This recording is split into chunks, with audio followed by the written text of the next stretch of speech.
મોદી સાહેબે તો આમ ઘણી બધી વાતો કીધી, પણ આપણે લોકોએ માત્ર બે જ વાતોને ધ્યાનમાં રાખી. એક હતી પેટ્રોલનો ઓછો ઉપયોગ કરવો, બીજું હતું 1 વર્ષ સુધી સોનાની ખરીદી ન કરવી. પણ ત્રીજી મહત્વની વાત કરી હતી, એ તમે લોકોએ ધ્યાનમાં લીધી કે નહીં? કઈ વાત હતી? તો કે ભાઈ તેલનો ઓછો ઉપયોગ કરવો, એટલે કે ખાદ્ય તેલનો તમારો 10% ઓછો ઉપયોગ કરવો. કારણ કે ખાદ્ય તેલ છે આપણે વિદેશથી મંગાવવું પડે છે. તો જરાક વિચાર તો કર્યો કે કયું ખાદ્ય તેલ આપણે વિદેશથી મંગાવવું પડે છે? શું મગફળીનું તેલ આપણે વિદેશથી મંગાવવું પડે છે? નહીં ફ્રેન્ડ્સ, મગફળીનું નથી મંગાવવું પડતું. તો કયું તેલ વિદેશથી વધારે મંગાવવું પડે છે? તો કે પામોલિન ઓઇલ. તો પામોલિન ઓઇલ તો તમે લોકો ઘરમાં વાપરતા જ નથી, તો શું કામ એનો આપણે ઓછો ઉપયોગ કરવો?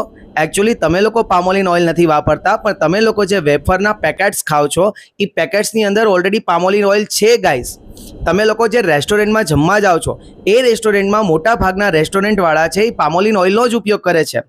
જે તમે ફરસાણ ખાઓ છો એ ફરસાણની અંદર પણ પામોલિન ઓઇલ જ છે. તો આ પામોલિન ઓઇલ છે આપણે વિદેશથી મંગાવવાનું જો ઓછું કરવું હોય તો સૌથી પહેલાં આપણે લોકોએ પેકેટ્સ લેવાના બંધ કરવા પડશે. બહારનું ભોજન છે એ પણ બંધ કરવું પડશે.